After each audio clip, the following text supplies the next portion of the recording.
Hey, how you doing? All right, let's do this thing.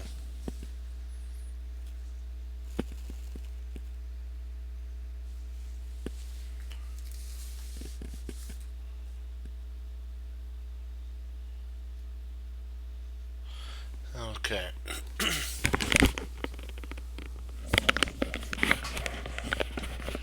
Alrighty. Let's see here.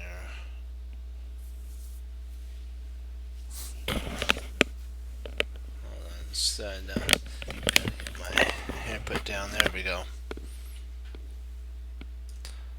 Okay, let's get on to our analysis.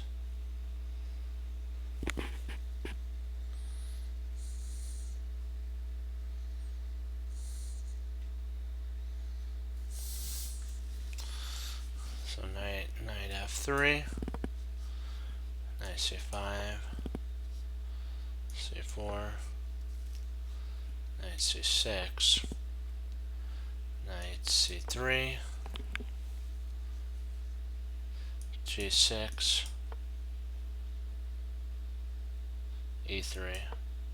Just trying to blast open the center. That knight f6, d4, pawn takes d4, e takes d4, and then d5. C takes d, knight takes d, and then queen b3. Owen was already white is Matthew Zor Tink, and versus Owen McCory. And so here, that's why his opponent has black. This is actually writing from white side of the board. Let me get a drink and I'll get right back into it.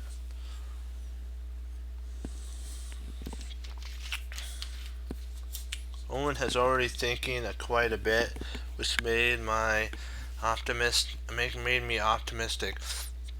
Since these positions can be quite tricky, so these positions that he's in are quite tricky.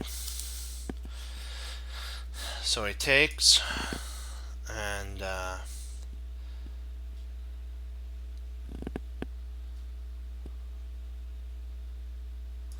bishop c6.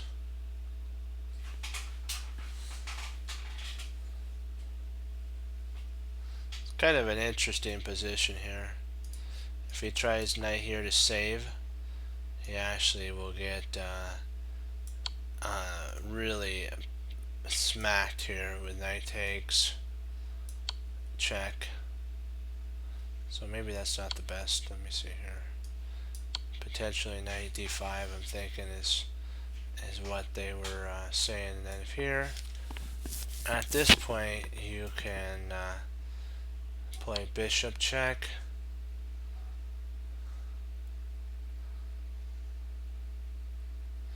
That's an idea. Alright, I think you can win the knight back. Just queen takes d is a playable line. So that's why instead of that, he played knight e6. That was actually what was played. Pawn e6. Bishop takes c3. Or b takes c3. And then bishop d. And he's going to try to castle here. I really didn't like this move though. The computer thinks it's okay. In the line below, starting with bishop to oh snap, I have did I make a mistake? I made a mistake here. Okay, drat. I knew there was something. E3, knight f6, d4, takes, and okay, takes, knight takes. takes, queen b3, knight takes, bishop c4, yep,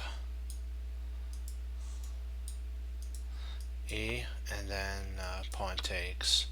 He played bishop to d7 here, but he's saying that he thought it was okay if black had played bishop g7 but has to burn a tempo to avoid the knight a5 trick. White has to burn tempo.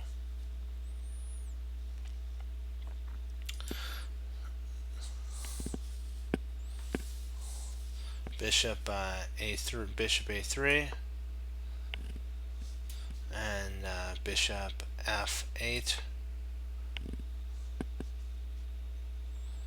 bishop b2, doesn't want to trade off his good bishop, bishop g, and then bishop a3, and bishop f8, and is continuing is the conclusion of many 2700 level games. Although white can play on with bishop takes, bishop on f8, king takes, and then white castles. When the position is approximately level, black's weak dark squares compensation for white's weak structure. So black has weak dark squares. All of his dark squares are weakened, and white has a really bad pawn chain. So it's a trade-off. Oops, it's not bishop. It's actually bishop d.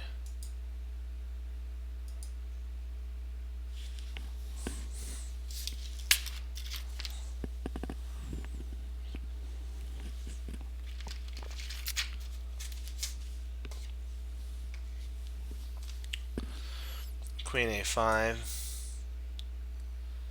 Oh, bishop a. Okay, hold on.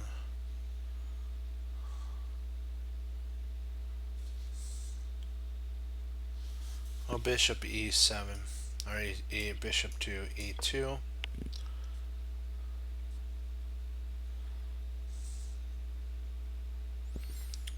He's saying that potentially bishop d3 is actually maybe a bit more accurate, but I saw some variations where my queen wants the d4 square. There's also, he says, if you're thinking of this is a double question mark mistake here.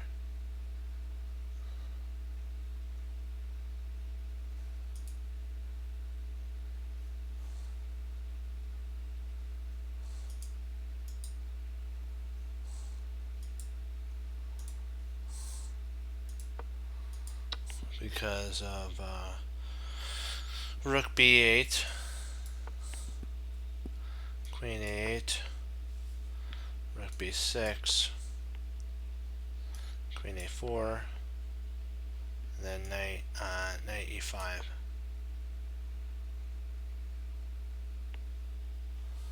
And I can't defend the c4 bishop, so the bishop will be lost.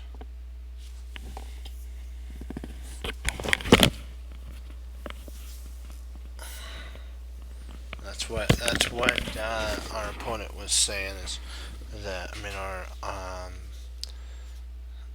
is that it'd be a lost game.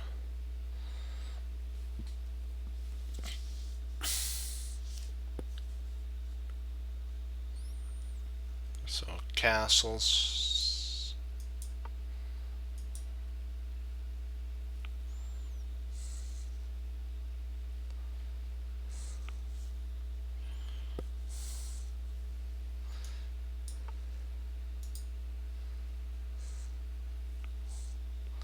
This is a very dubious move. I think this is quite dubious. This move tactically defends b7, but the queen no longer protects any of the weak dark squares. So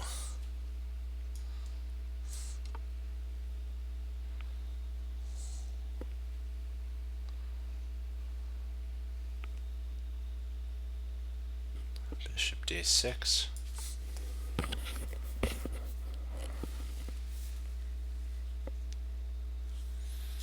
There's also bishop bishop g7 and a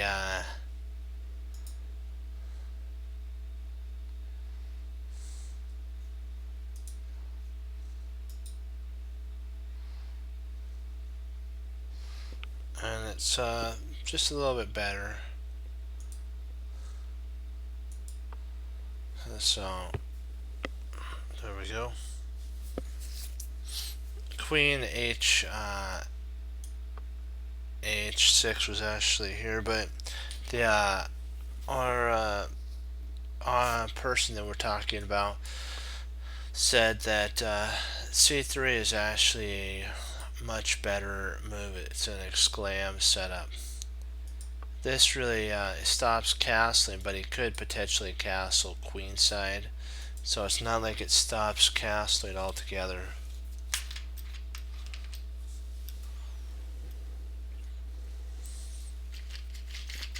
So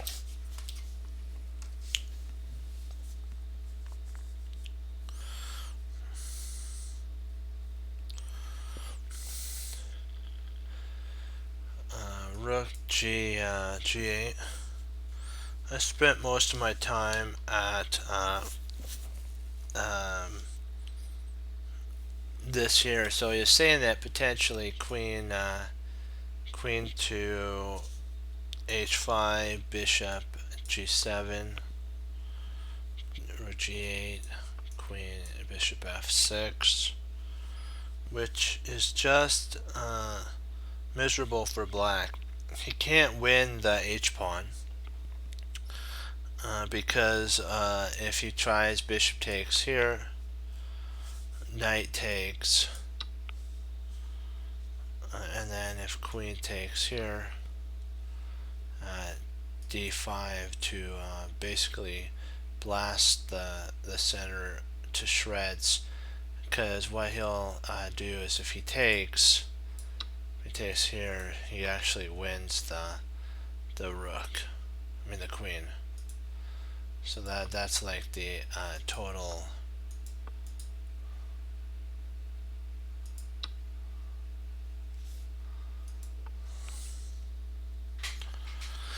So I played rook g8 by forced, knight g5.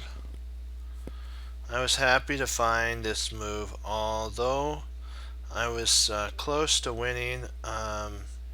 He could have played rook f d1. Rook f d1 is actually a winning move here. Followed by d5. In the computer suggestion, it's altogether almost total winning. There's no way that he can. You're still slightly better, but slightly better than is better than not better at all, I guess. He played bishop e7, but an actually exclam move is bishop f6 or f8.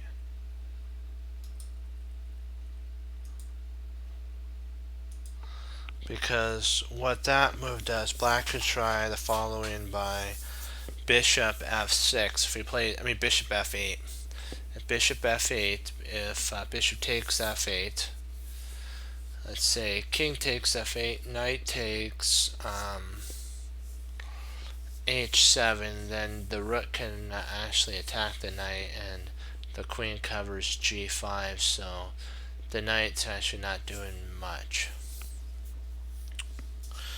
f4 was actually played, which is a dubious move. obviously this move is fine, but it's too too committal. With that, it kind of shows the plan that White wants to keep his knight on g5. So, or potentially if the bishop comes back, win this. If king takes, knight takes, rook comes over, the knight comes back, protected by the pawn. So, it's kind of the idea. Knight d8 was actually played here, and this actually, for one time in the game, they get an exclam for a move they played. Excuse me. A good practical defensive move. I completely overlooked this resource. Now black can consider playing knight to,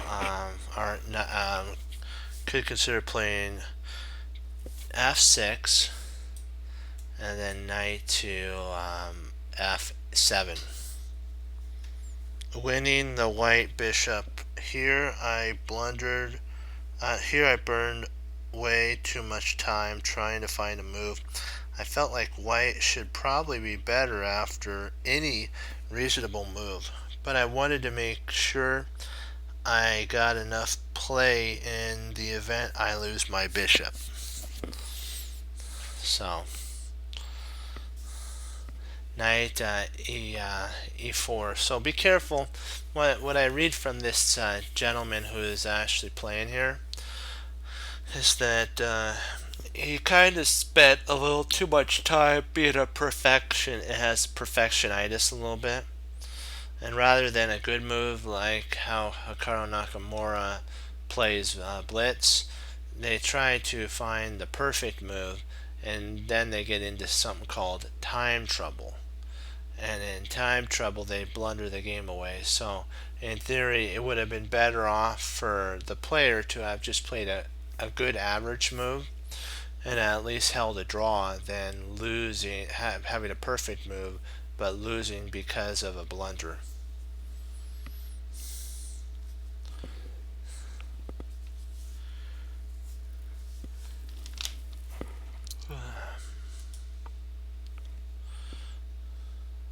He says the reason he did knight e4 was to vacate the g5 for the bishop. He says that,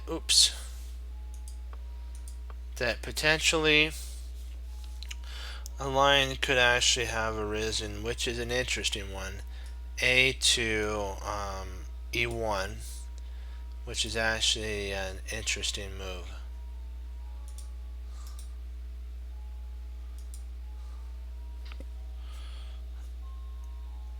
Is probably what white should try. Now it seems very risky for black to try to win the piece, but I didn't see the correct follow-up. If f6, which is actually a mistake, knight takes e6, exclam. This is an exclam brilliant move. And if he plays bishop takes e, bishop b5 check, and then king f7, rook takes, knight takes, is crushing. So rook takes is actually another exclam mark.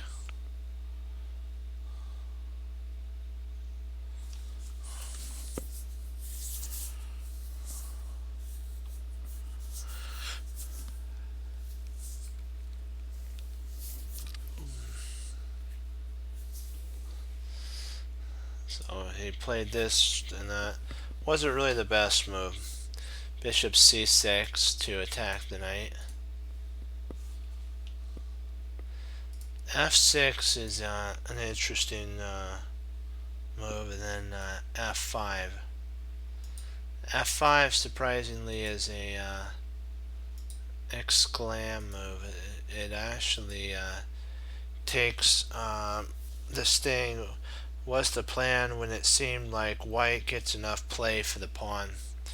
So what white's basically doing is black's still in the center, so white's trying his darndest to basically explode the center. Excuse me.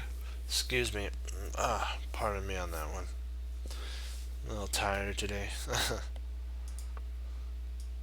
So bishop f6, rook c8, bishop g5.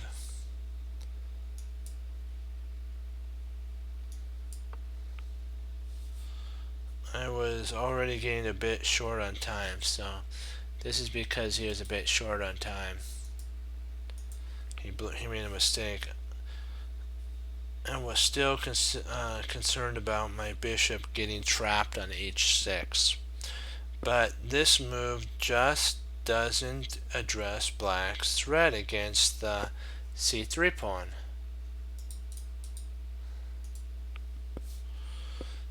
Bishop takes.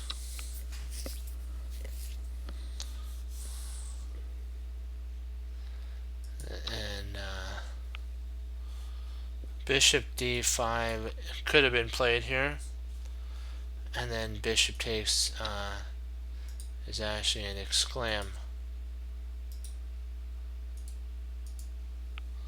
Somehow I managed to find this absolute queen sacrifice, but not see the simple threat of taking on c3 as the game. So if takes here,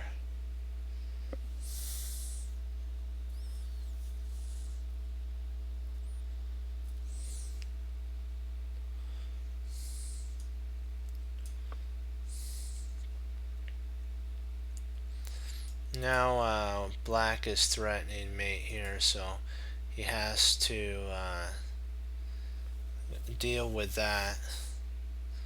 So if he plays knight here, you take there, and then knight takes, and you still have that here. So hip hip hooray.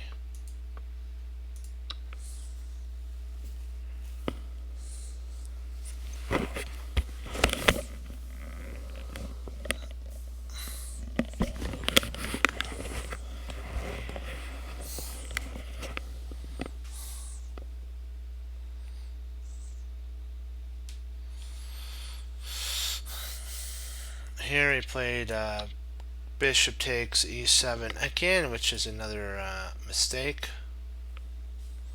Another bad move. I should leave the black king on e7, e8, so that after queen takes c3, have a check on b5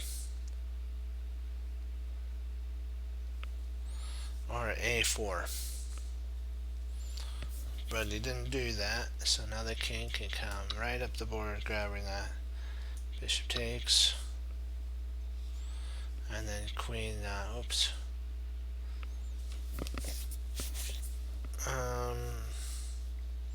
Queen takes c3.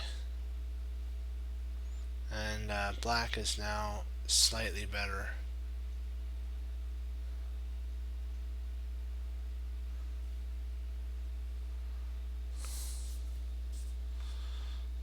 Queen takes, rook takes, of course, ac1, rook takes,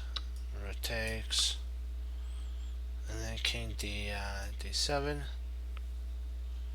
keeping my rook out of c7, or rook to c8, those two squares. D5, e takes d,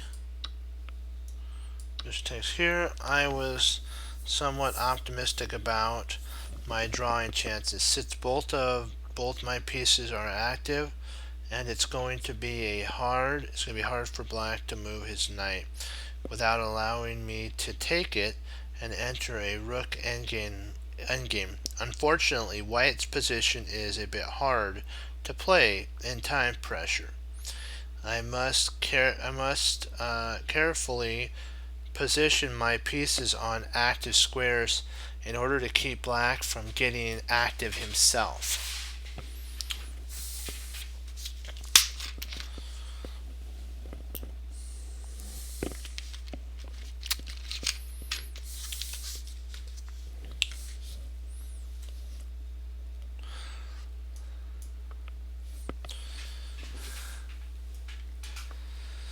King f2, rook e7, and then g4. Unsure of what to do, I figured I should try to trade as many pawns as possible on the king side. f6, h4, h6, g5. I should be nice to be able to play this move and create a permanent target for my bishop on g6, but it just loses a pawn. So g5, and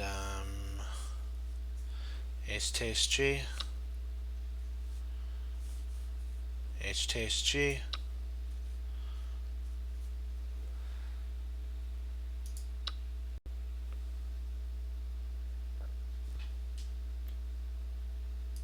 f takes g, f takes g, f takes g. So what they're saying on oops,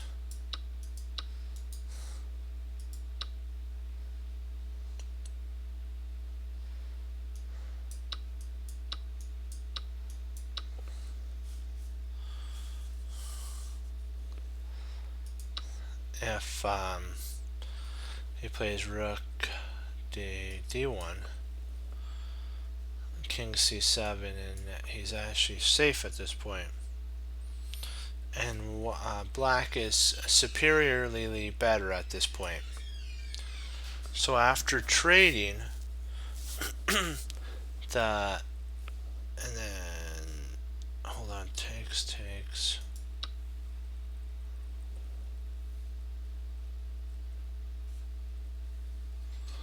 bishop bishop bishop e4.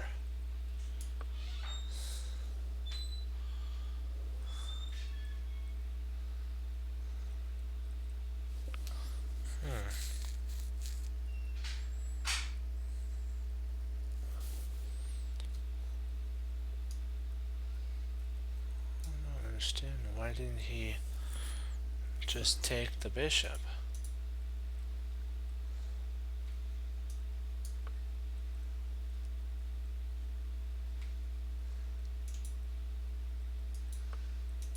Am I missing something?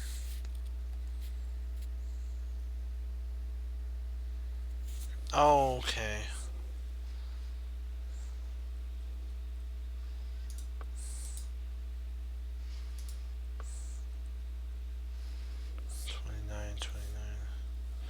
So 29, and then h takes g.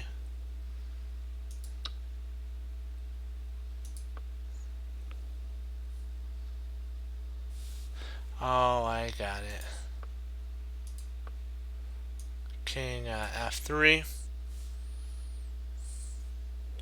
g5 is what black played. H takes. Bishop e4, that makes sense. And so what he's talking about, if the king didn't move but you played this, and then h takes g, h takes g, f takes g, f takes g, and then rook e5, rook d1, and then king c7, and now you're good to go. So that's what actually happened here. he played this.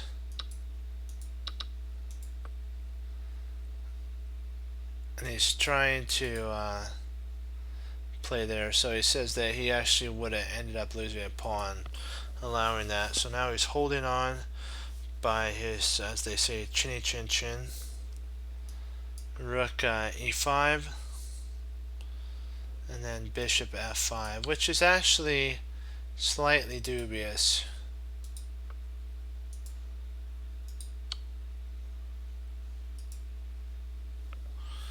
I was unsure of what to do, and my time was very low, so I just played some random check. King h1 is surprisingly much better here.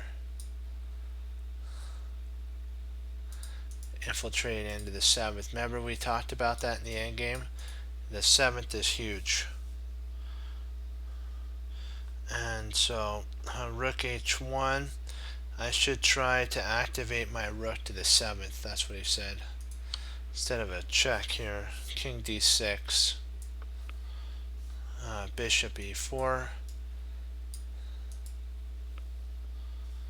rook a5 to attack the b2 pawn, rook b1 check, king e7, king e7, rook d2 to cover, and also, and now black's rook's the one that's active.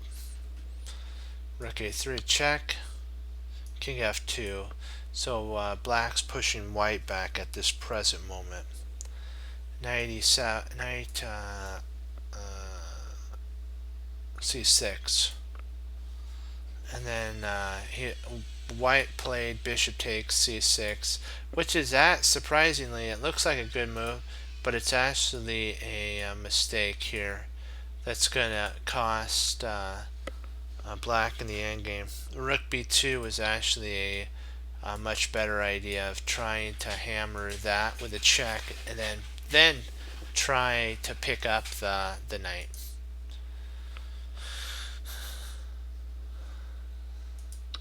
So b takes c, rook c2, and king d6. Rook d2 check, king c7. Now he's trying to get here to activate his king onto b6. I made it time control without flagging. Unfortunately, my rook ending is hard to hold since both of my pieces are extremely passive. So he's got a really bad Pfullendorf's defense, Pfullendorf's position.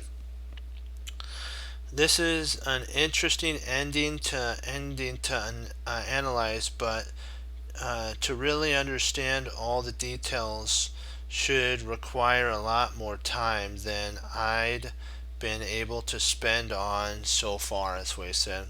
It is difficult to give meaningful, basically, comments, but I'm trying to show some of the computer's lines I found interesting or helpful for understanding the position. So rook c2. I didn't see anything better to do than to try to tie black to the c6 pawn. Black's advantage, his king is an excellent, and the position should be completely lost for white in this right now. So, king d6, rook d2 check, king e5,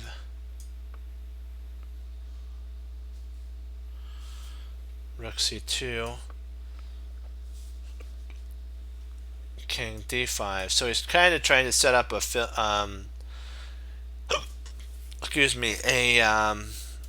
Lucinda. King d2 check,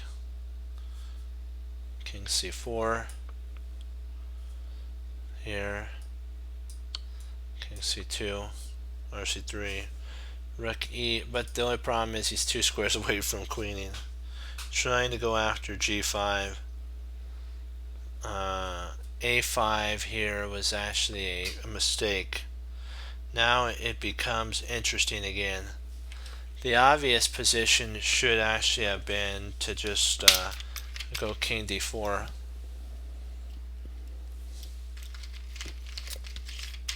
Because now you have your rook optimally protecting. So even if here checks,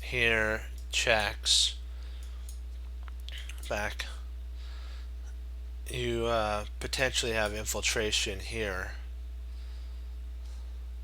And you can win this while this pawn's protected. And even if he shoots down the board, you have a passed pawn that's closer, even if he grabs that.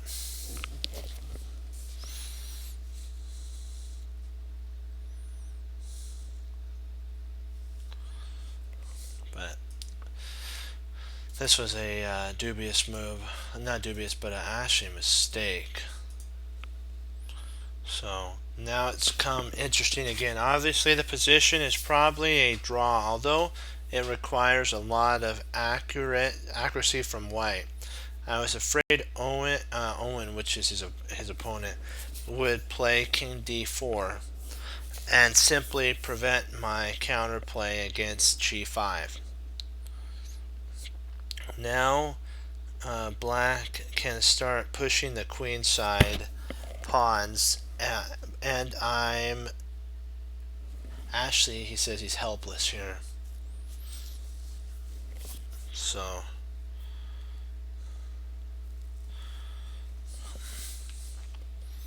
king e5, this actually sets up a fork. He spent some actually time considering a check here.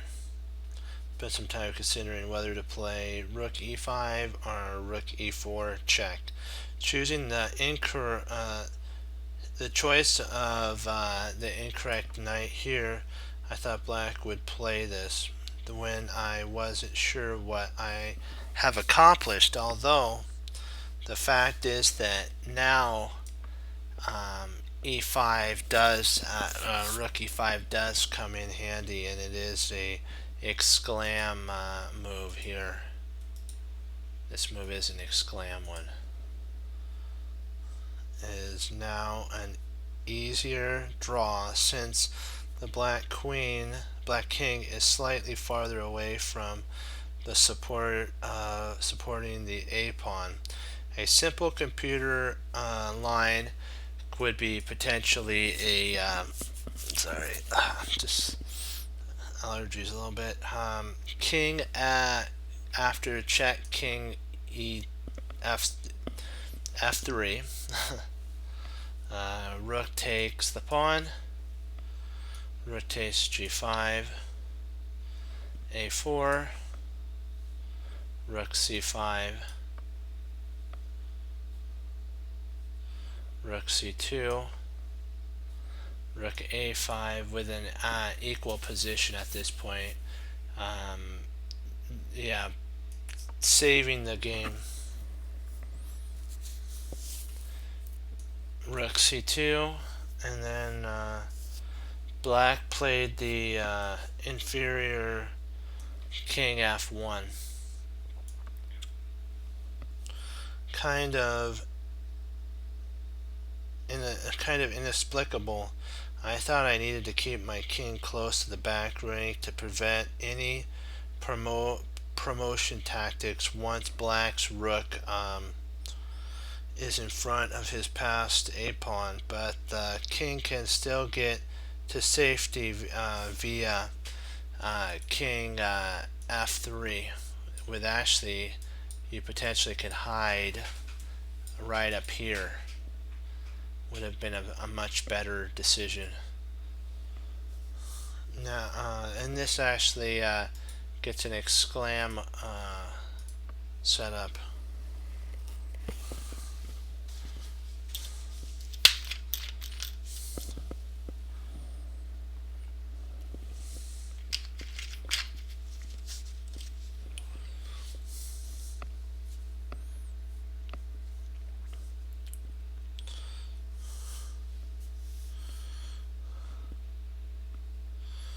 This is actually a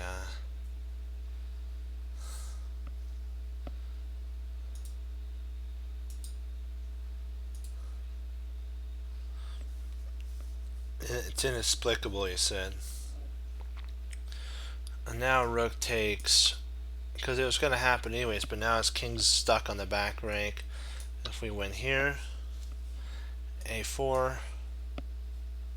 rook a5,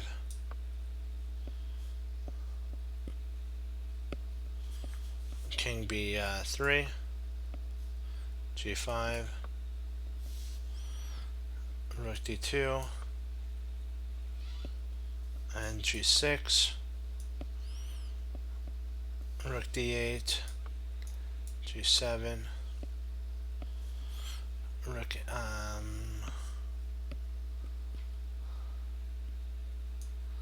a7, oops, rook d8, hold on, oops,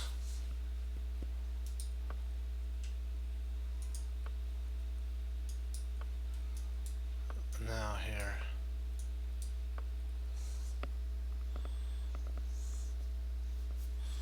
now this is a key move for black. White's idea is to check the black king from behind, and if it goes to C file from behind, it goes to the, okay, let's see. The correct winning plan is to trade the A pawn for the G pawn when white's pieces are out of position and unable to reach any of the queen squares on the C file. Should be a rook, a king and rook versus a king and pawn draw, if that would actually come to pass. A3, rook b7, king c3, rook a7, king b2, rook b7, and then he played a black played the losing move, king a2, which is a double question mark. It's a draw. King e2,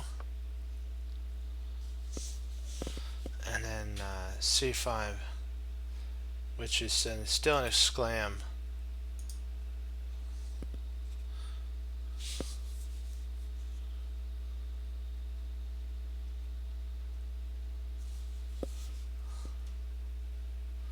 He was saying that rook g8. Hey.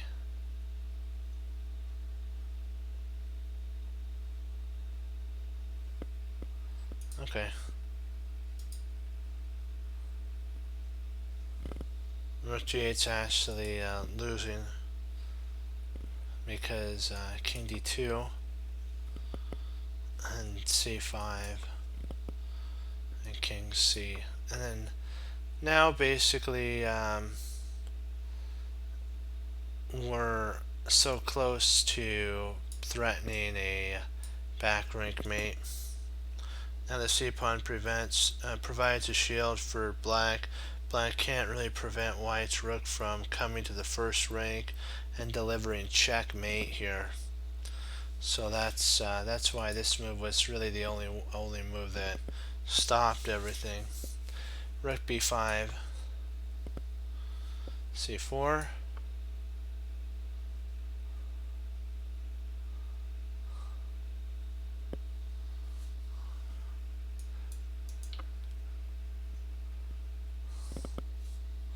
the white king needs to help trap the black king in the corner. I had never seen this variation of this endgame in which black has an extra c pawn, but it is fairly easy to see that it won't matter if the pawn was on the other file or not, so it doesn't matter. Rook takes, king d2, g2 check, king c3, rook g1, king c2, Rook B1,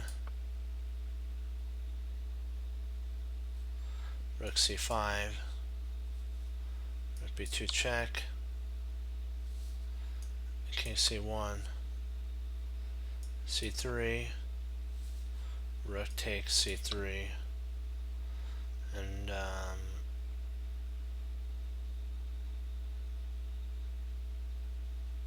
Rook C1.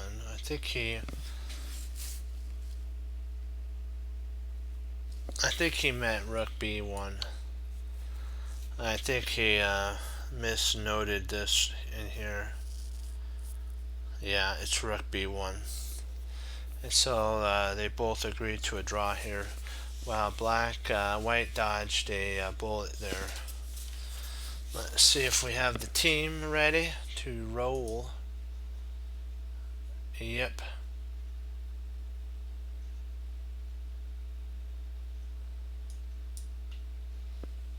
Alright.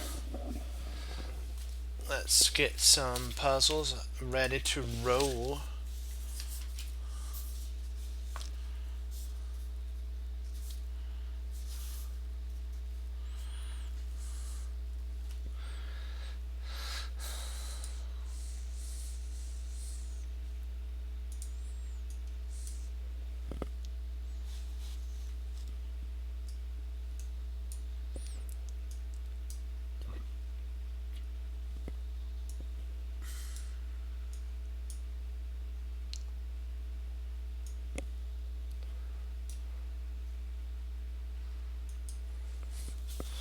Mate and 2.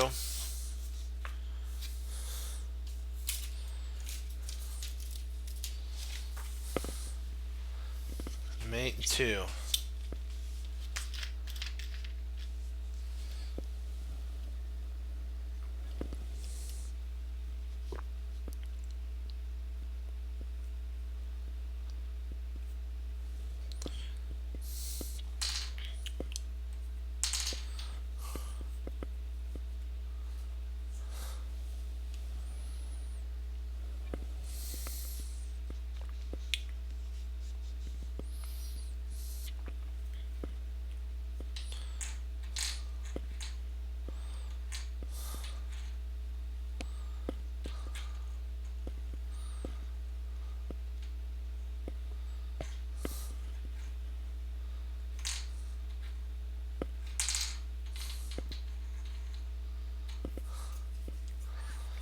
What do you think the move is?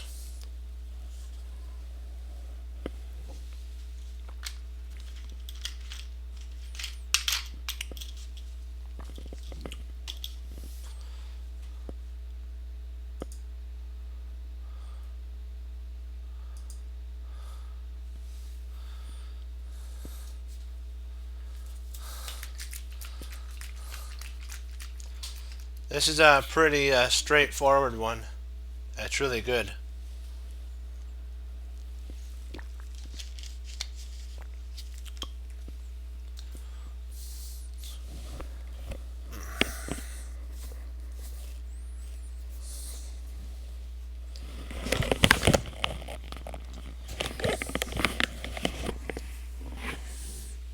I'll give you a second to think about it. I'll be right back.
Yep, you got it. But remember, I think there's 2 mates. Did you find the other one?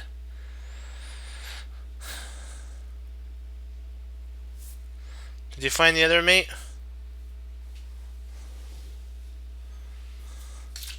There's one more mate here.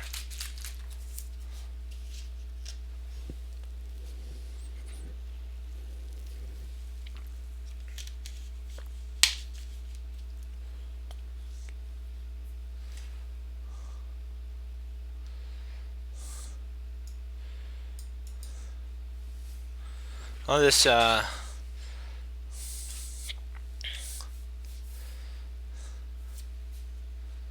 you found that one, okay. So you found this one. The other one is, do you want to find it, or do you want me to tell you which one it is?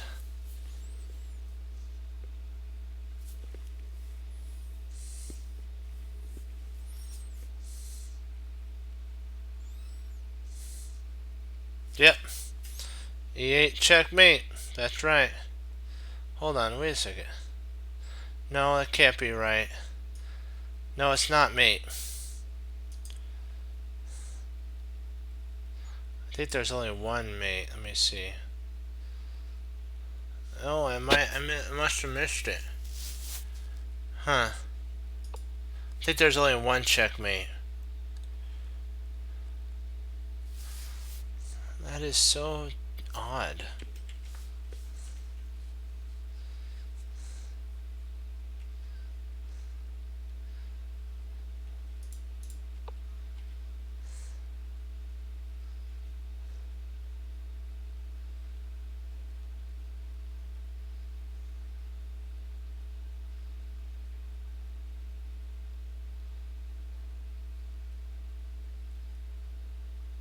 I think there's only one checkmate in this one, so we'll.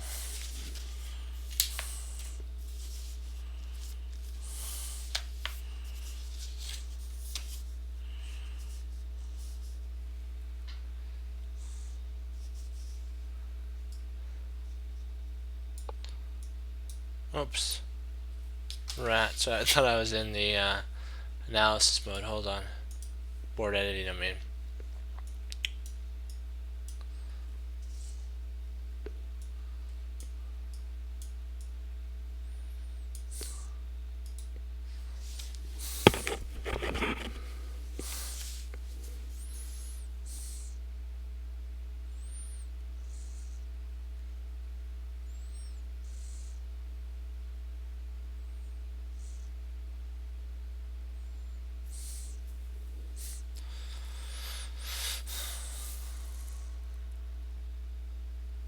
Well, now this one does have 2 checkmates, so this one does have 2 checkmates. So hooray, we have it right on this one.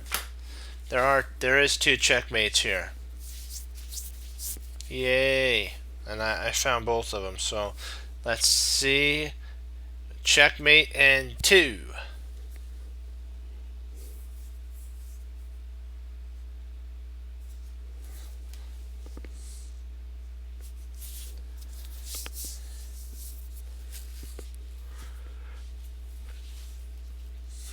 Excuse me.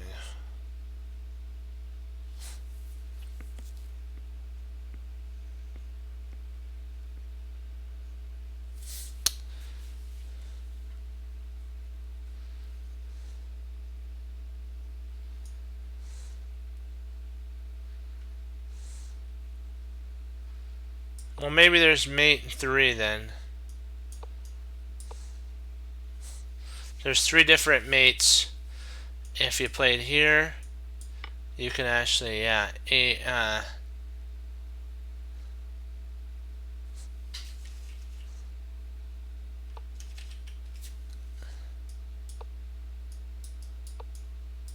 that's the mate. There's also one more. There's also one more.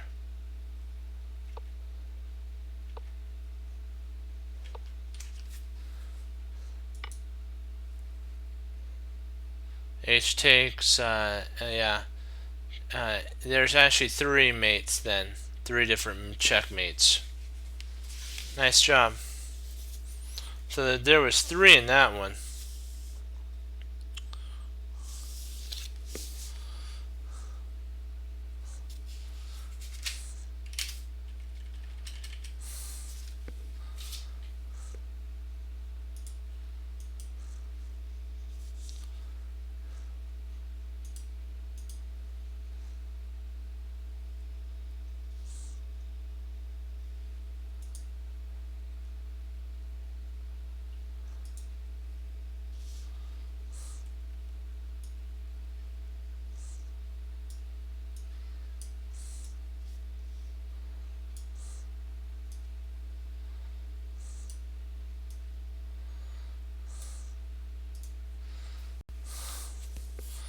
Mate and 2.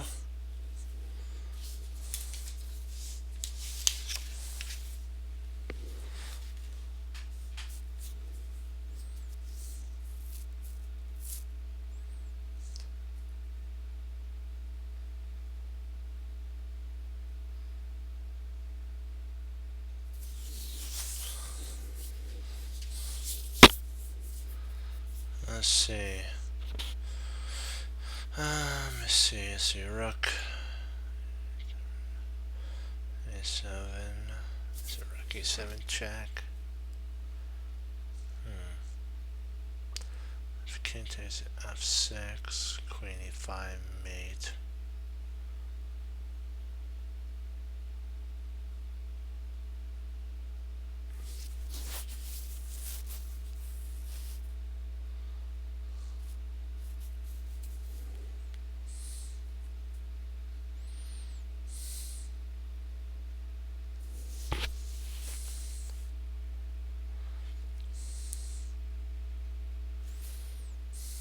I think I got it. If you need any help, or if you found it, put it in so that we can see if it matches what I see.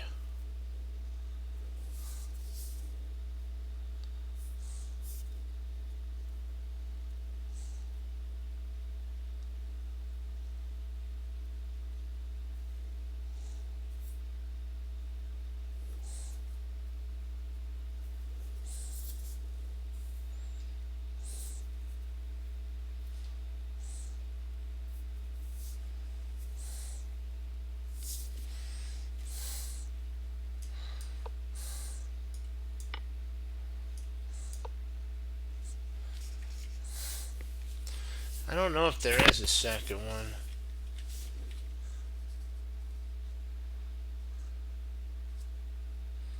And this one, I'm trying to see if there is one.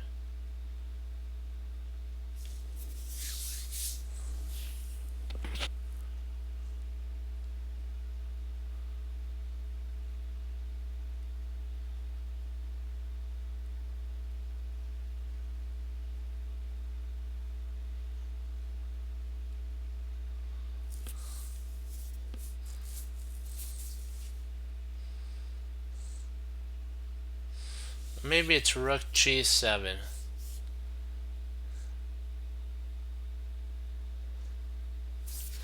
Let's see if rook G7.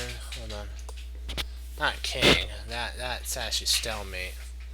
That was a mouse slip on my part. Rook here. Rook takes.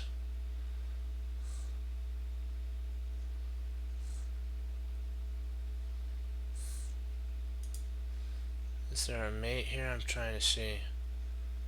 It's a mate 3 at that point. Mate 2. So there's a mate 3.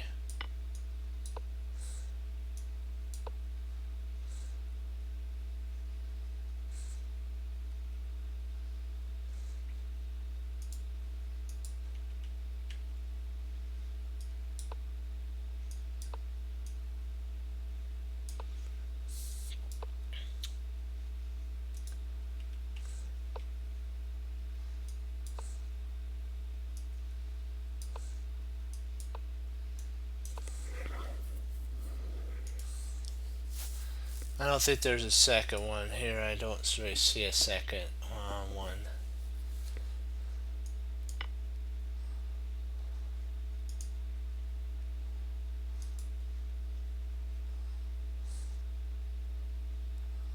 I think there's only one. So let's get on to our next one.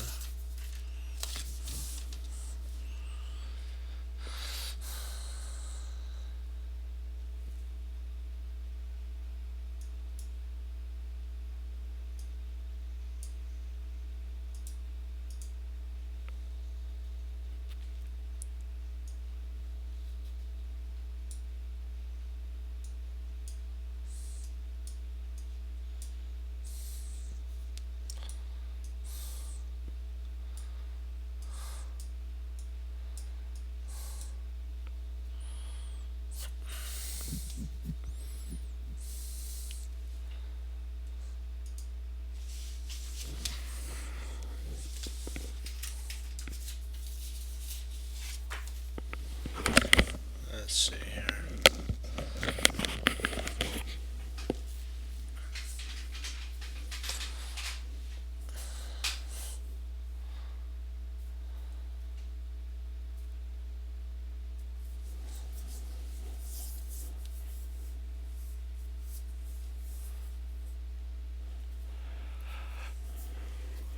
There's really only two mating moves.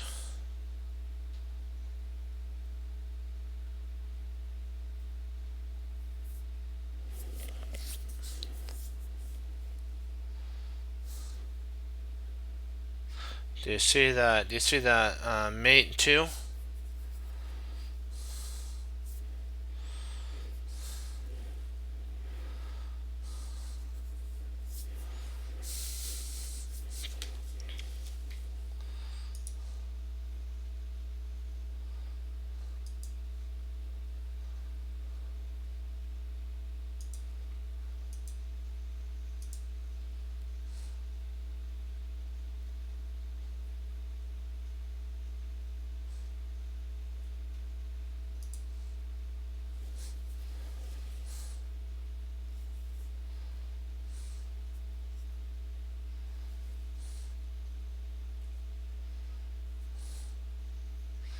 Do you see the mate 2?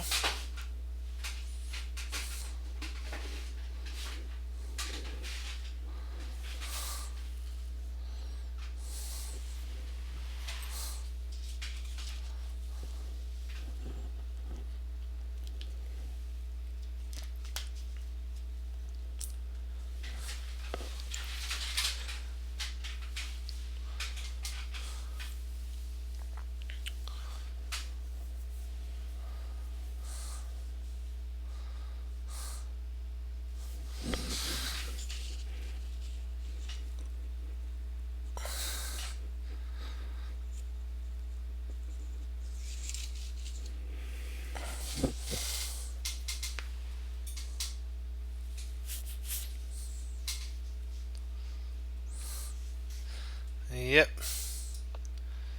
He pushes the pawn here, and you come in with mate. Yep.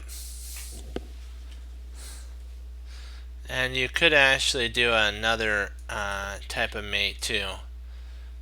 If you went back, you could get a mate 3. Or you could play here. If he plays there, you have mate.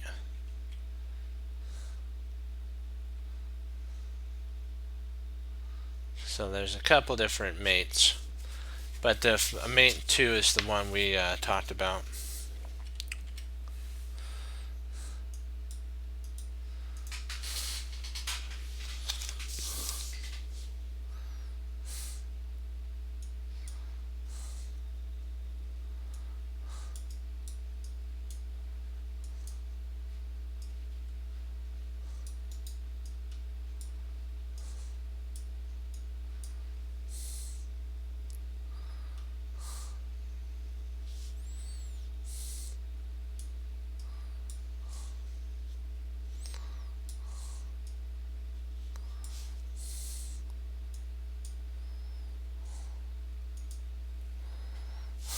White to move mate in 2. Oh, that rhymes. White to move mate in 2. I think. Let's see here.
Nice job.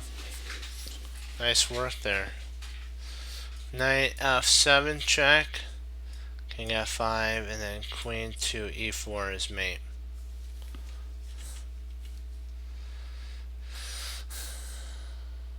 Knight,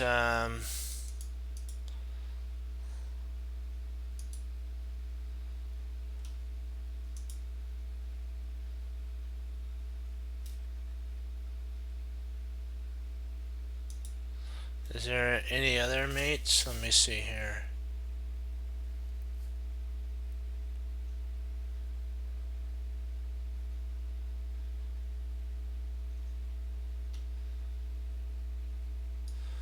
Let's see if he plays here.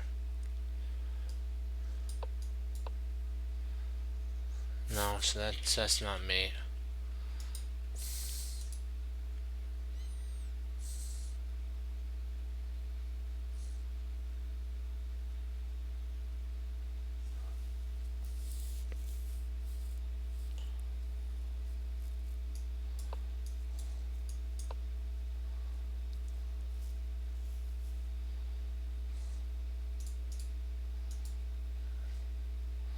I don't really think there's any other mates that we can actually do here. I think that's the only mate.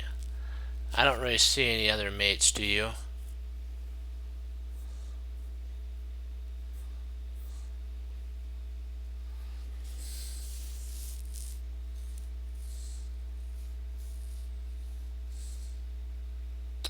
I don't see any. Do you see any other mates, Erie?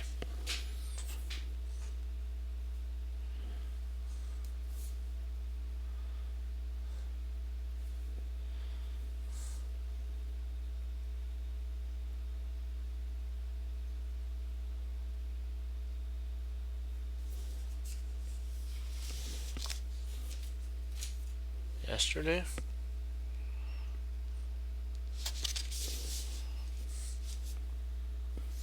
I don't know. Did we do these? I think these are all new.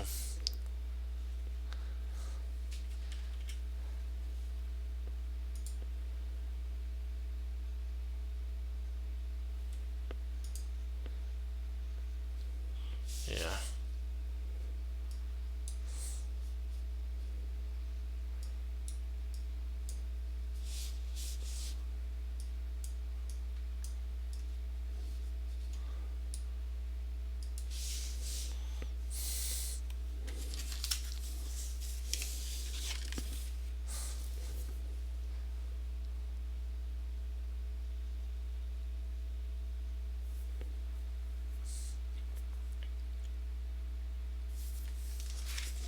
have this one right?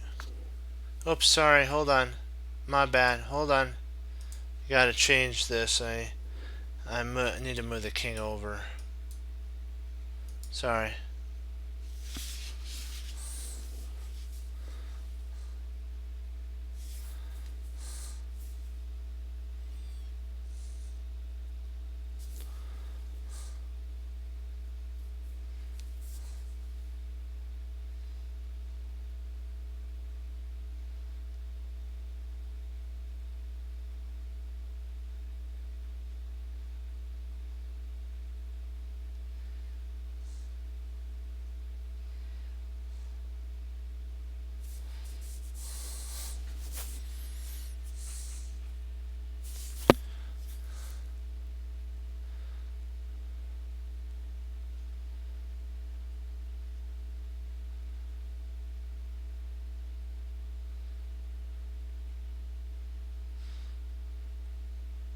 Yeah, I got it.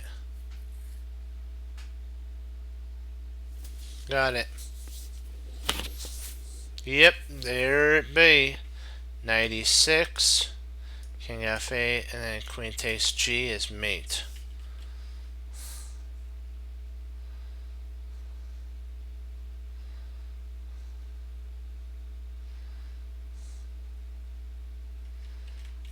Okay, so that's that, mate.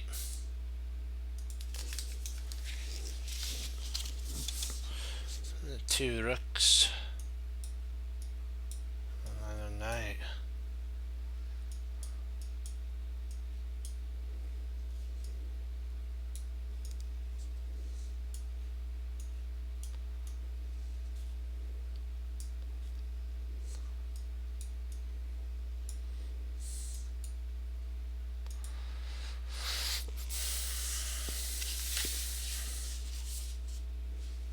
Hold on. Hold on. Made another sorry about that. Hold on. This is my fault. I did another that was weird. I thought I had it in the right spot. Hold on 1 second. There we go. Now it's right.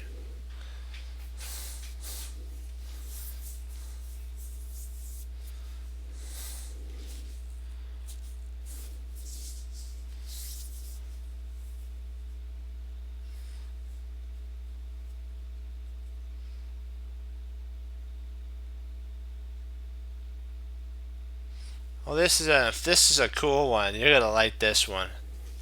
You're gonna like this one, Erie. This is a cool one. Wow, this is a fun one.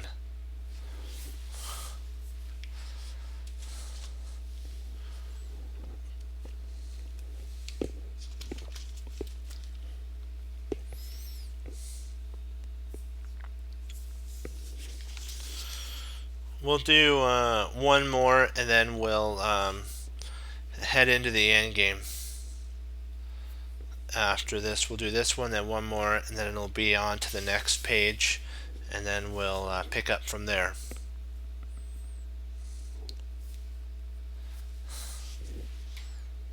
Yeah, I knew you'd like that one. This is like stellar. Look at it. Look at that. That is so cool. You gotta love that. You gotta love it. That's beautiful right there. That's just so beautiful of a move. That is a beauty move. You could try this. Actually, that's a stalemate, so the only one that doesn't do stalemate is that. Yeah, that's just plain beauty. Plain beautiful right there. You have to love those type of beautiful move sequences. We don't have to, but I think they're really beautiful.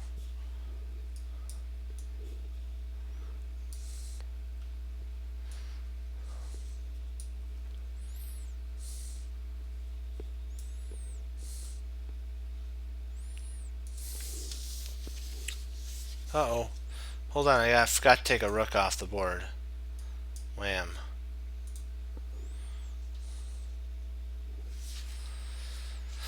Now this is the correct move sequence. This is it right here. White to move. And checkmate.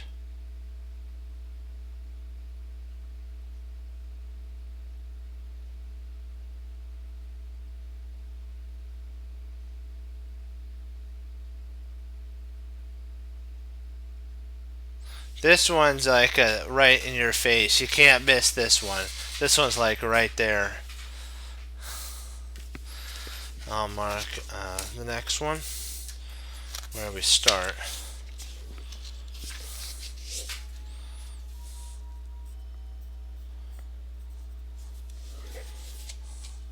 I'll erase this.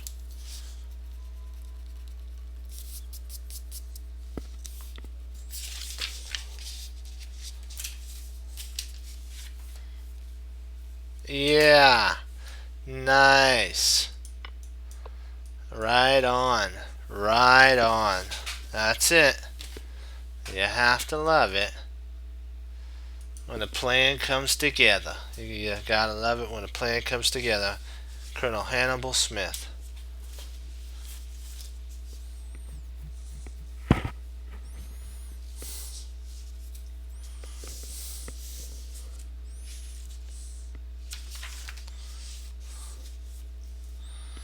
Now we're getting into bishops of opposite color.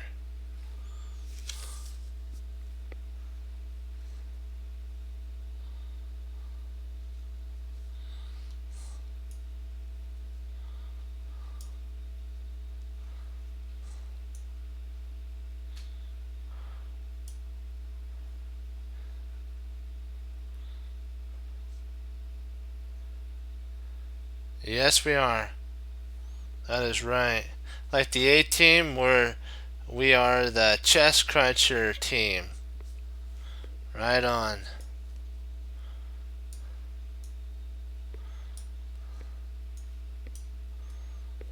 Okay.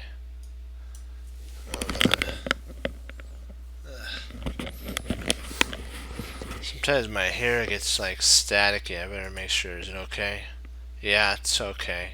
Just gets a little staticky. Then it gets all like that. This is white to move, and it's a draw. So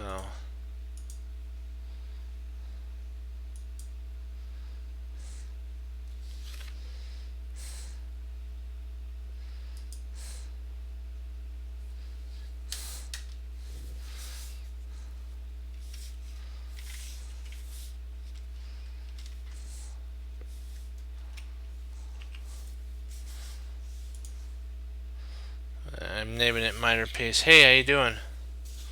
We just made it for the end game. We're doing bishops of opposite color, 2 pawns down, and loving it. That's Jeremy Silman.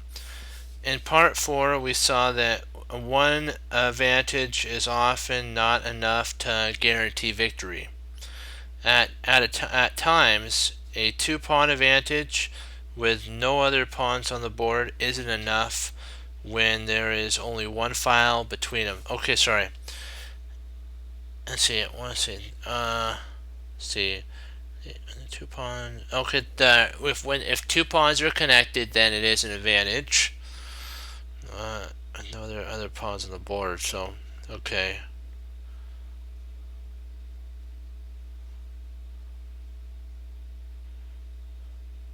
Oh, this is the bishops of opposite color.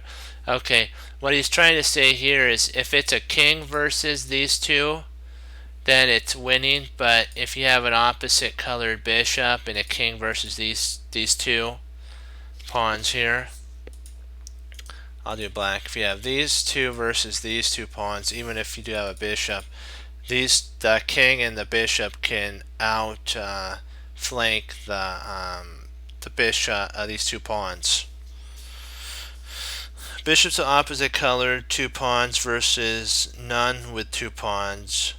No, with none with with 0 pawns, only one file apart, is often a draw since the defending king and bishop can combine their powers to stop the pawns in their track. So this king stops this pawn, and this bishop stops this this pawn. And because let's just say that potentially the king moves, we can actually move along this file here, and even if we had to, we can move this king, and there's no way to check the king because he's on the opposite color. So king g6 with the pawn firmly on d6 and block the result on whether or not white can force black to give up the bishop for the f pawn doesn't really matter. King g5, king g6, taking control of the f7 file and getting out of the way of the f pawn. Is black doomed? No, of course not. No, not one bit. He seems unconcerned about that. f5. Remember, bishop, we just move back and forth along here, just and we wait. Bishop f6. Pawn f6, and then king e8. Now we can see why one file between the pawns isn't enough. Black's king can eye both squares, the square on d7 and the square on f7, and thus create a permanent blockade. Yes, white can win the bishop with this, but since there's no other pawns on existence, it's immediate draw. He could king f5 is played. He could try this line here, and it's plain draw since there's no more pawns on the board. That's what Jeremy Somo was saying. Bishop a2, king e5, bishop b3. So he's just holding. King d4, bishop a2, not f7, not f7. Whatever you do, not f7, because this is actually a question mark here, a double question mark losing move, because d7 actually wins. And remember, there's no way for the king to get back. This square's covered, that square's covered. So this would actually be a he doesn't have this, but I'd give it an exclam mark. I think it's an exclam move. King c5, king d7. Now that the king's on d7, this bishop can now cover this here, and the king's not close enough to guard this pawn, so there's no way to push it and win. So it's a plain old draw.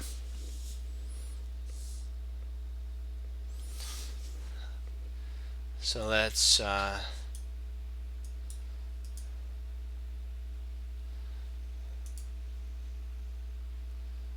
this board edit here.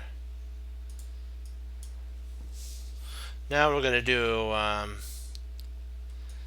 a 3 pawns, even though it's barricaded.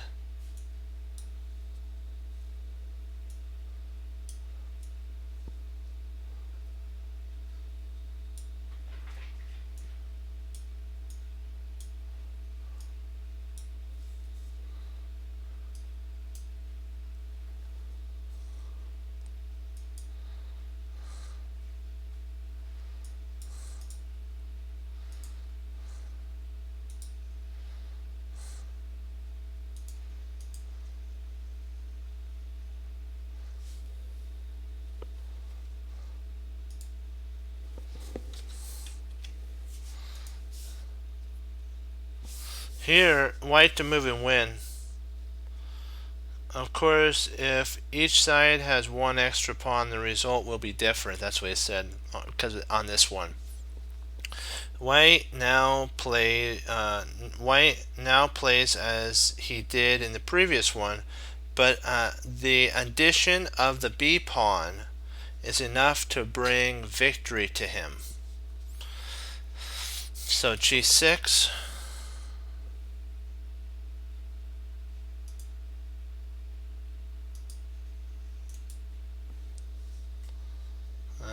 Rook, bishop a2, f5,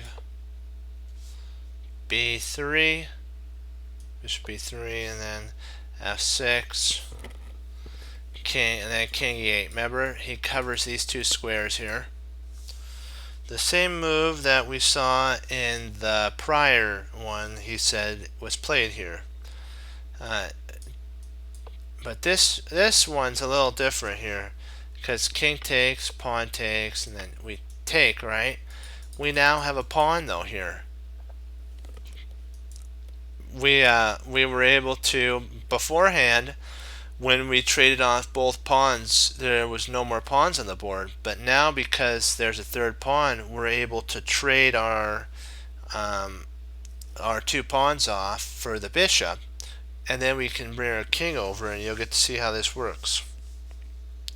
King c6, king e6, king c7, king d5, king b7, king d6. We're trying to shunt the king away or push him away.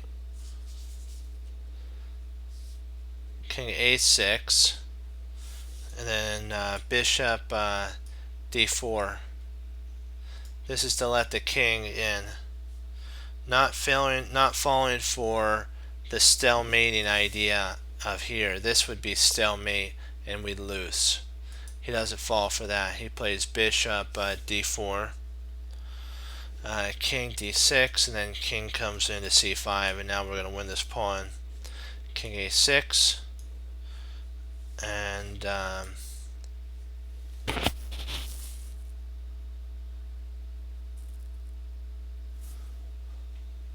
hold on, is that, I think I did that wrong.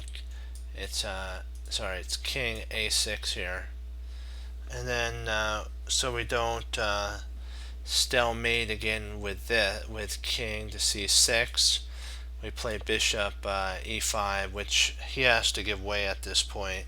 King b7, delete, king b7, we take here, and he resigns. As we have seen, two pawn advantage with only one file apart in this one here. Oops, this one we're talking about is a draw, but this position right here is actually winning. There's a difference. This one b4 pawn makes all the difference. However, when there are two pawns more, there's one more pawn like if they're two apart but there's no extra pawn, draw, because the king can barricade him with the help of the bishop. But if there's three pawns, then it's a win for white, because you could trade off your two pawns for black's bishop. And yeah, that's actually the idea. I think there's one more here we can work on here, and it's a let's get this.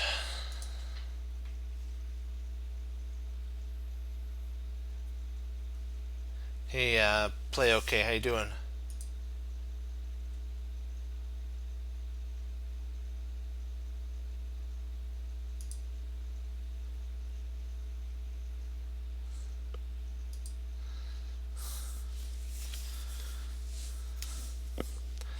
We're doing another bishops of opposite color here. I call it minor piece endgames, so that then you can look it up a little bit and go over it. Otherwise, I'd have to put bishops of opposite color 1 and That would sound very repetitive, and we don't want that.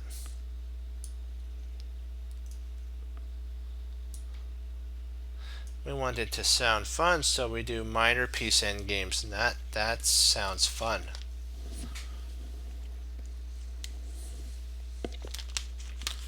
Surprisingly, here it's a draw again.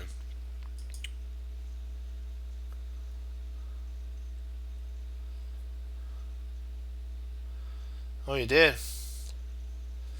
Yeah, they said on chess.com that there were all draws except for one game. So that was cool. Yeah, he's young too, so that's pretty cool. So, you know what? Brilliant mind. But we can be like that too. So never think that you don't have that potential. The Lord gave that young man a potential at chess. He also gave us the ability in chess too. We just have to work and get our brilliance, as I like to call it, built up.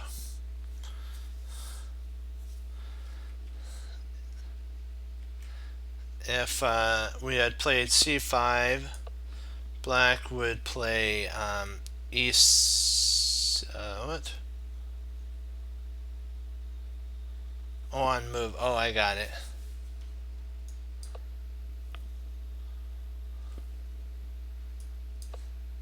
We had played c5 here.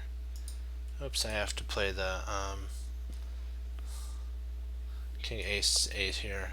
If we played king c5, he could actually play e6, king e6, and just plays.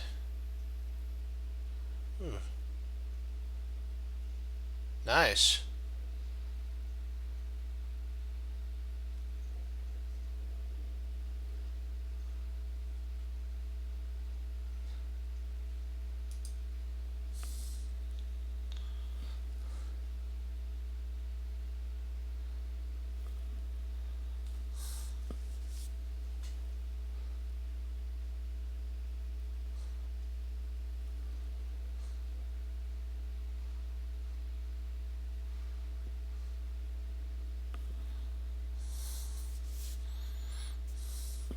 And then king c5, c8.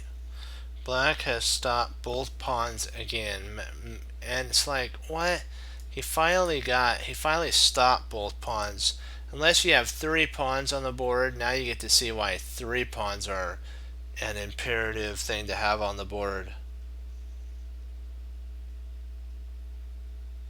Yeah.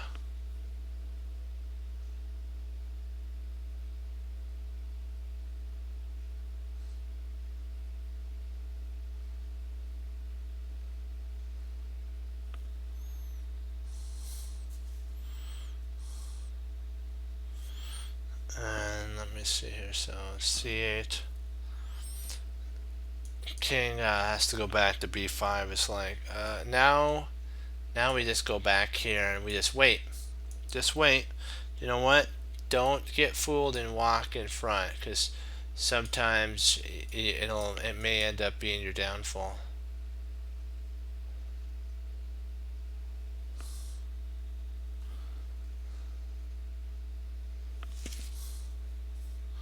You have to always be on guard. Yeah, king and then king e6, like what we talked about. This right here is, oops, oh drat, I forgot to make this a study.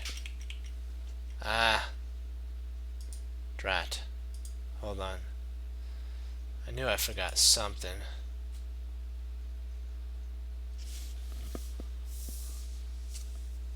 Hold on, let me get our thing back.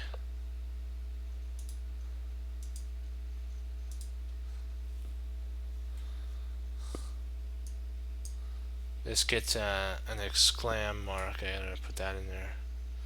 I knew there was something I was missing.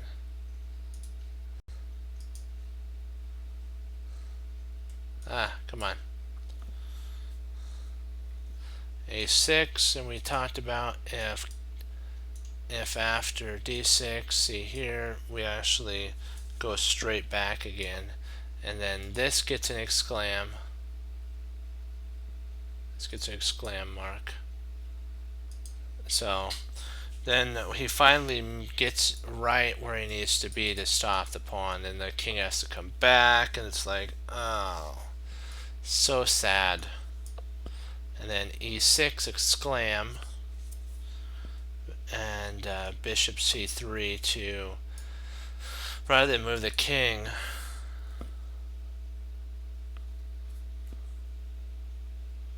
well, he displays bishop G2, and now he's just going to try to outweight the opponent. The bishop moves are tossed in merely to show that both sides can waste an infinite amount of time without changing the nature of the position. So let's see here. King D4, and then king F5 exclam. Now the reason he's doing this, that stopped and that stopped. These two pawns are stopped. This king stops it with the bishop, and this bishop stops this pawn. This pawn is stopped by this bishop, and this pawn is stopped by the knight and the king and the bishop. What allows black to draw this position here are the key defensive elements. Both pawns can be advanced to light squares, thus the white bishop wasn't able to white's bishop wasn't able to take part in the fight, and so if the pawns get pushed, the dark square bishop can't help. It's not a light square bishop. Black's bishop covers the squares in front of the pawn at the same time as the king covers E4. Black's king was able to shadow white's king whenever it moved to aid either pawn. Like shadow fighting is you're shadow boxing, you're boxing, but you're boxing against the shadow, and you're practicing that way. And the blockading combination of the king and bishop is enough to stop any progress of white in this scenario.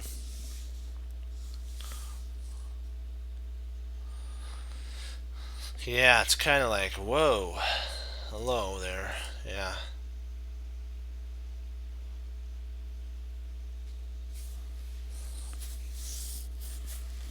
Gotta get a drink while I'm waiting.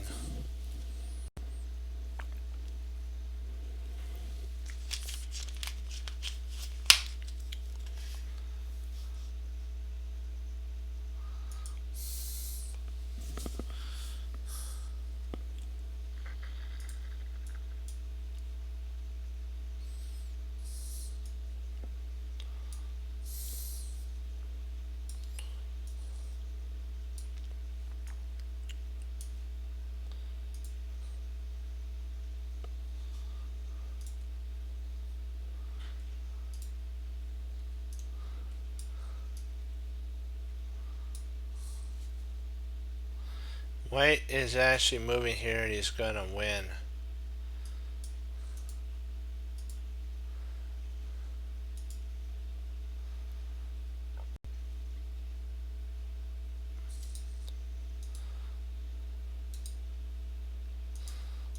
Oops.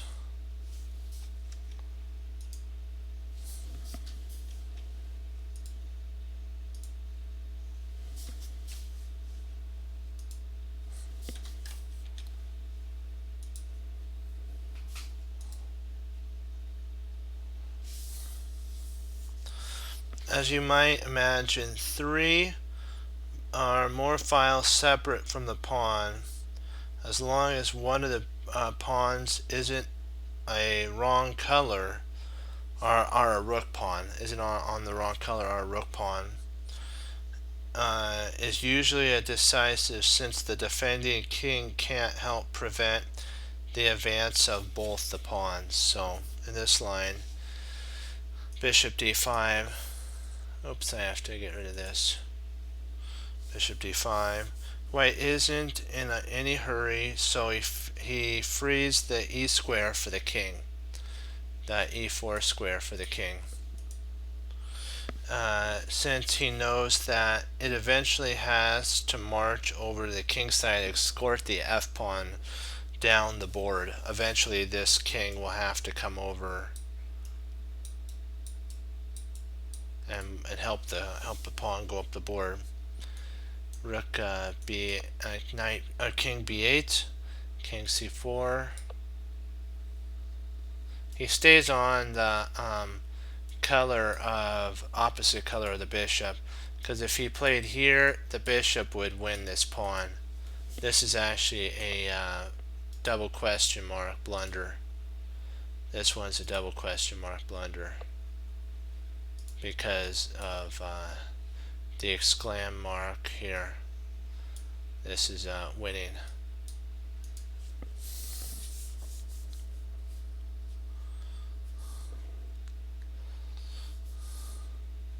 Bishop f2, b7, bishop g, king d4. Now we could play king d4, because even if he checked, we just move, because it's not on the color of the bishop anymore. Bishop d6, king e4, king c7. Doing nothing allows white to ultimately win black's bishop for the f-pawn. Thus black's king will rush to the king side and try to stave off the invasion, but it's not going to happen. King f5, king d8, f4. Playing king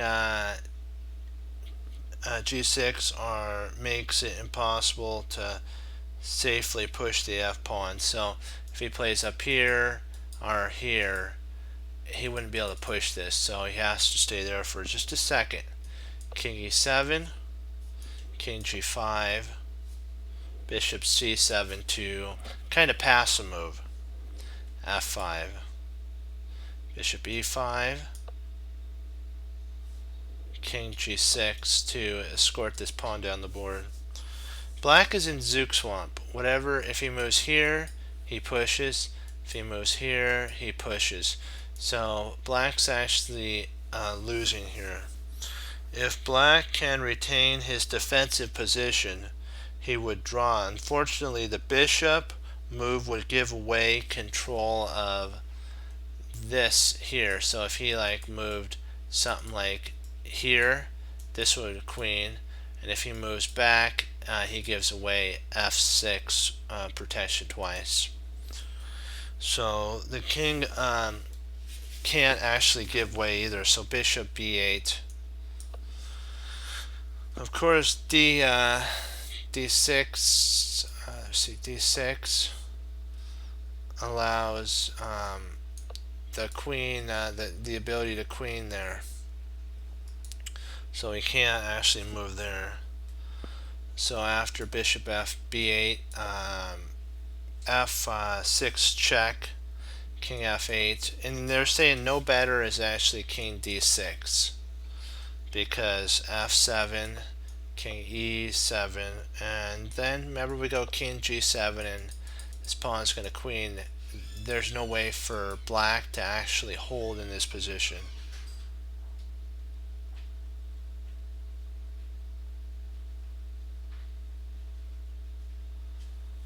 That's good.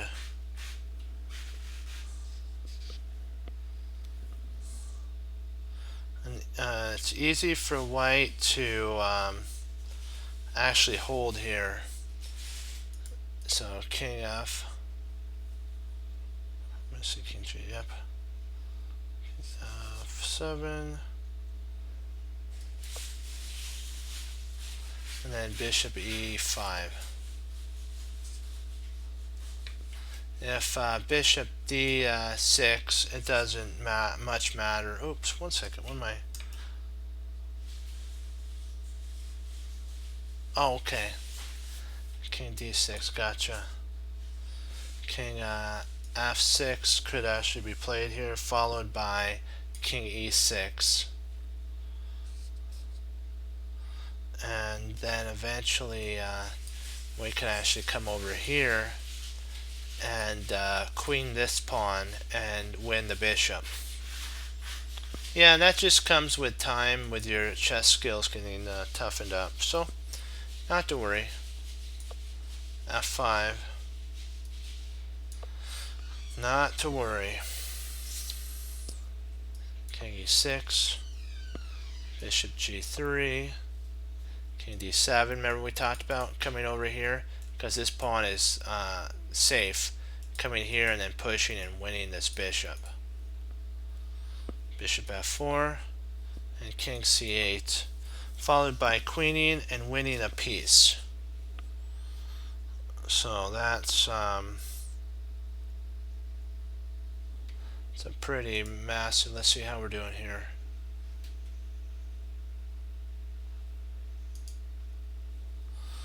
Yeah, the only time, this is the only time black can draw split pawns that are 3 or more files apart is when one of them is a rook pawn or the wrong colored, or on the wrong color. And he gives us a example of one of those pawns. One of those scenarios right now. And then after we go over this one, I'm going to say adieu for tonight, because we're actually at the end of the chapter. So we made it for another chapter, and that's cool. Just got to give my computer a second to, it's kind of rebelling again.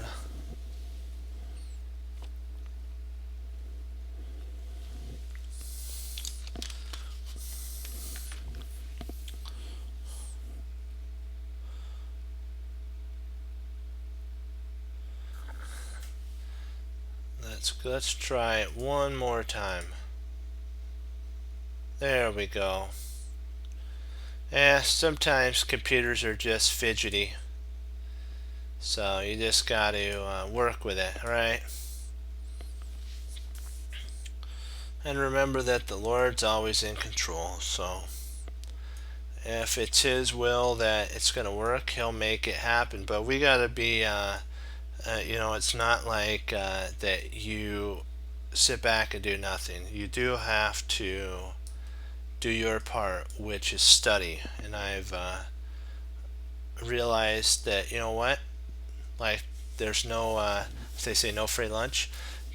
The talent is something that's a blessing of the Lord, and we should not take it for granted, because if it comes easy, I always remember the saying, it can leave easy. And there was a quote that one thing that I forgot to write it down, but I'll share it to you because it just got brought to my memory again. Was that the difference between players who work hard but aren't talented at chess is that they actually work. And the difference between a talented player and a person who works hard to become a good chess player is the talented person doesn't work.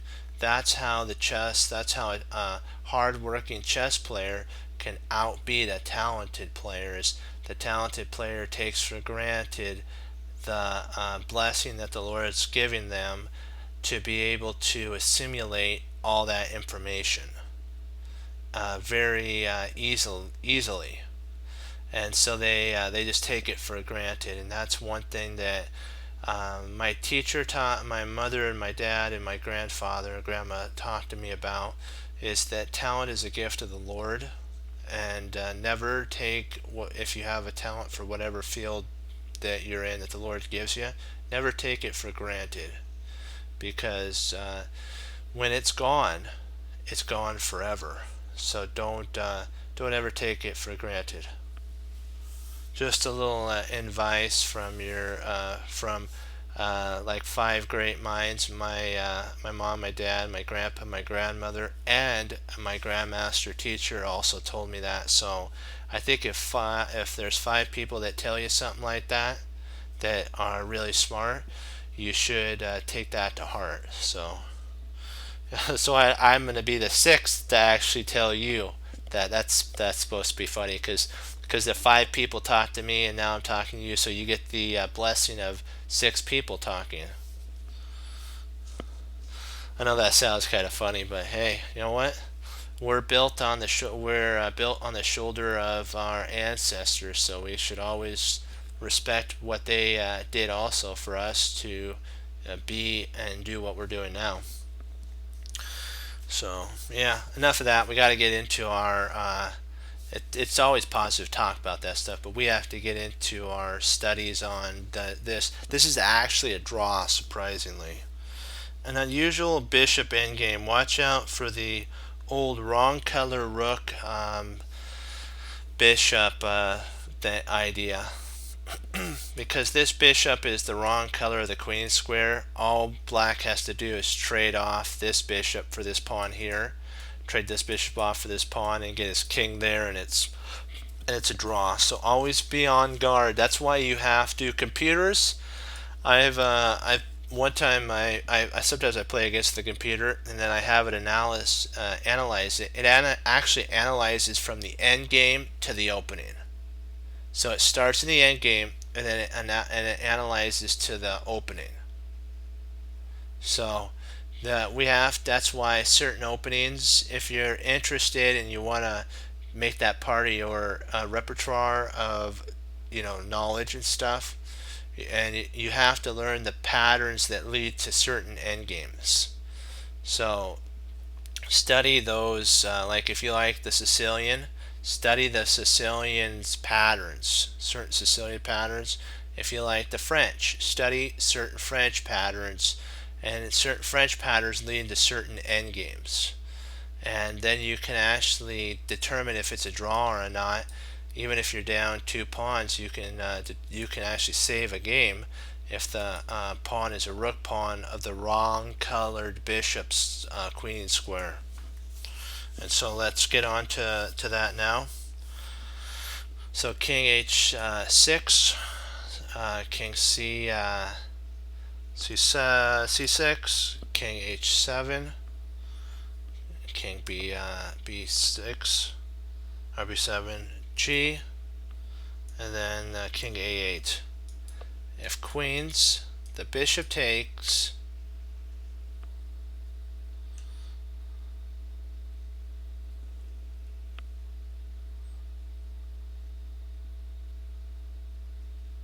Here, Jeremy Stillman forgot to put a queen with a check. That's okay though. And then king takes, and now we have the classic bishop and wrong queening square, which is an altogether draw. Oops, I need to make this into a study. Sorry about that. Got carried away with telling my story there on knowledge.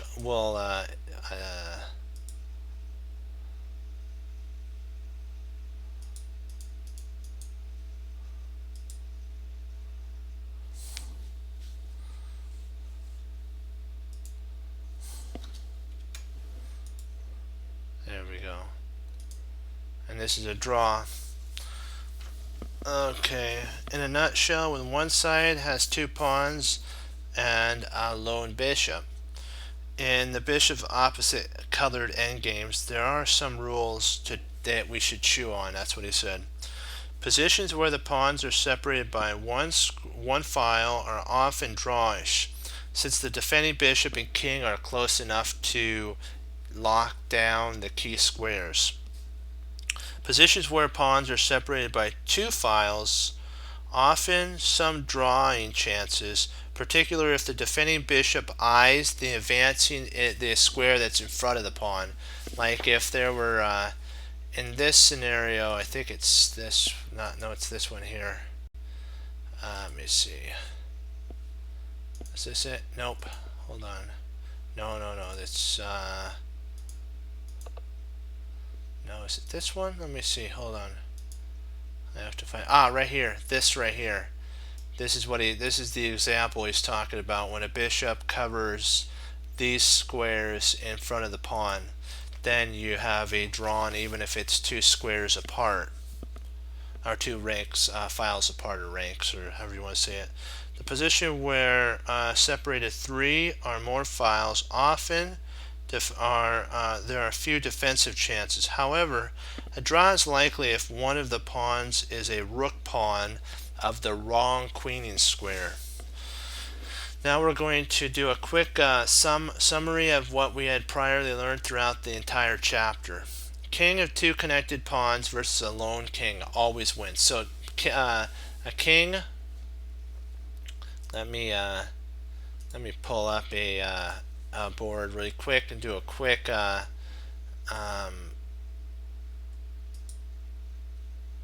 analysis on what I'm talking about here.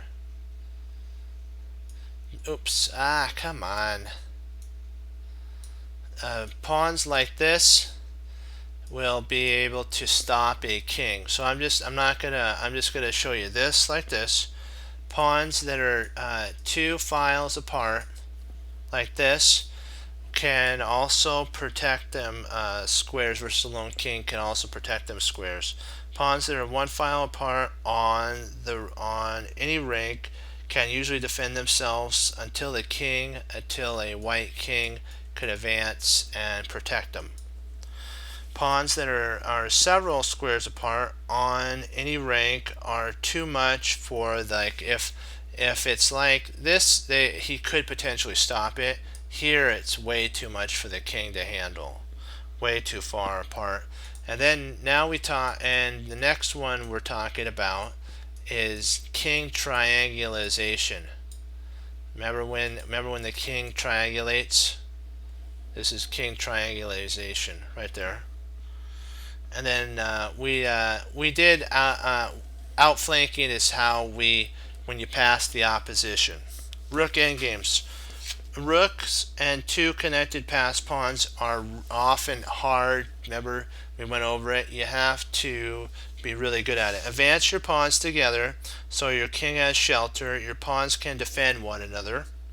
And blockaders can also be avoided by if you bring the king in and help out as well.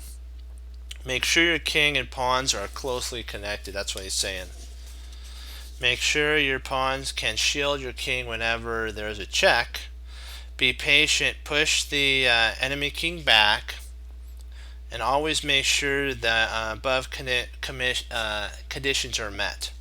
Once you have forced the enemy king to the back rank, which should be like the 7th, or a couple files, sometimes the rook would have to go all the way back, and this is what we're talking about here in this line. I'll pull up the studies here. I'll pull up this study. Let's see, is this it? Yep, this is what we're talking about here, and we'll just go through it really quick. This is the blockading that he talked about. When the pawn comes up and blocks, we're patient, we check, we bring our rook over, and then we push. Okay, be very, have fun at school and be blessed, okay?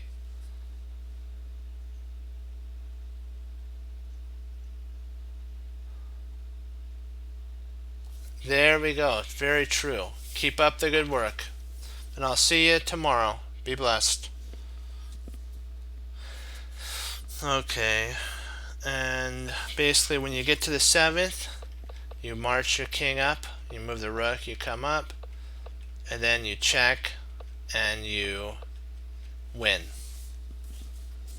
Minor pieces. 2 bishops versus a lone king. You have to push the king to the corner, bring your king in to help guard the bishops, push the king to the corner, and remember at a certain time you may have to pass a move. So don't stalemate your opponent. You may have to pass a move. And we already talked about the bishops, the split pawns. We talked about all that. So I think we're good. We're going to be starting another chapter. The final, we're going to be talking, we're going to do parts, chapter 6. More endgames, more rooks, and tons and tons of fun for tomorrow. So do you have any questions before I log off?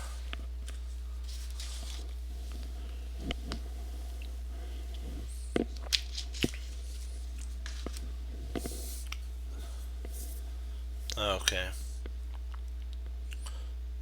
I'll take that as a nope. Alright.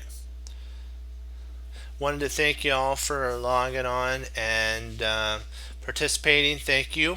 And we're improving. We're doing end games. I may be kind of pushing the end game a little fast. The studies are always there for you to go over and enjoy. So just log into business law, and you can go to the studies and go over the end game and kind of what we just talked about. Kind of work through it and get better. But always remember, Bruce Lee said he feared not the person who practiced 10,000 individual kicks, but he feared the person who practiced one kick 10,000 times. He also said, knowing is not enough, you must apply, and willing is not enough, you must do. And remember what E. Nightingale said, that we become what we think about. So whatever you think about, it will end up becoming what you do. And so you need to always be on guard when you do that. Think positive thoughts and always think thoughts on the Lord, and you can't go wrong. Well, let me see. Knowing, and we have to remember that Bruce Lee also said that there are no limits. There are plateaus, and you must not stay there. You must go beyond the plateaus that you're at right now. Never be satisfied with where you are. Never be. You could be happy, but never be satisfied. Be happy, because you could be happy, but constantly pushing for, striving for greater things. And like what Yasser Seramon says, every long journey begins with one small step. And like Tom Thumb Thumb said, treasure your victories and learn from your losses. And remember that mistakes do not define you. It's how you handle the mistake that defines you. And we have two chest cruncherisms. One is don't give up, get up, and the other one is like reading glasses. Grandmaster's eyes only work when you remember to put your Grandmaster reading glasses on, like what we talked about last night. That the only way you can get better is to bring your calculation glasses. Like a kid has the teacher says, put on your thinking cap. We put on our calculation glasses. And even if you have to kind of just, let's say you don't wear glasses, but you kind of just go like this on the side, maybe just to remind you to put on those calculation glasses. Whatever works to get you in the OTB, which is over the board. That's what that will help you. Your calculation glasses will help you over the board. That's what OTB means, over the board. And you know what? We have to always remember what Rusty and the little train said too. If you think you can, you will. So if you think you can calculate and bring those Grandmaster classes, you will do it. If you think you can't, and you say I'm not going to bring those classes, and you think you can't, it will. Either way, you're right. So if you think you can, you will. If you think you can't, you won't. But either way, you're right. So just remember that when you sit down OTB, over the board. Well, do you know what? We're doing good. We're making progress. It's a lot of work, but I got to tell you, it's so worth it in the end when you sit down over the board and you can see the forcing tactical moves. But, like always, you got to remember, bring the Lord with you. The Lord's the whole reason for our talents. He's the one who gave us our talents. And and remember, like what I just said, talents. There's some people who aren't gifted in chess, but they can work harder than talented players because talented players won't work, and they'll outwork them because I don't know what it is, but with talented players take it for granted sometimes. But the ones who don't take it for granted end up becoming either really strong or potentially the world champion. Alekhine wasn't the best, wasn't a talented chess player. He was a hard-working chess player, and he outworked all of his opponents.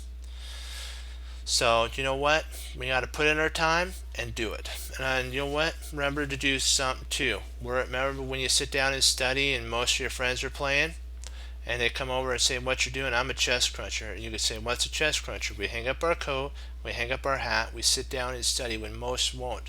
A chess cruncher does. Team Chess Cruncher does. And that makes all the difference. And as Leslie So says, for the Lord Jesus, and as I say, God bless, and I'll see you next time on Chess Cruncher TV. Have a blessed morning, afternoon, and evening. The Lord willing, I'll be back on tomorrow.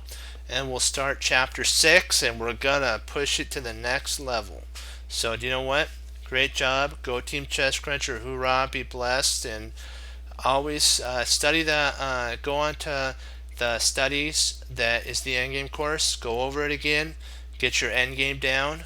And so that when we start chapter 6, you're right along with us. And if you like what you see and you've been following, or you got on and you say, "Oh, this is interesting," click follow, and you're more than welcome to join us on our journey of improving.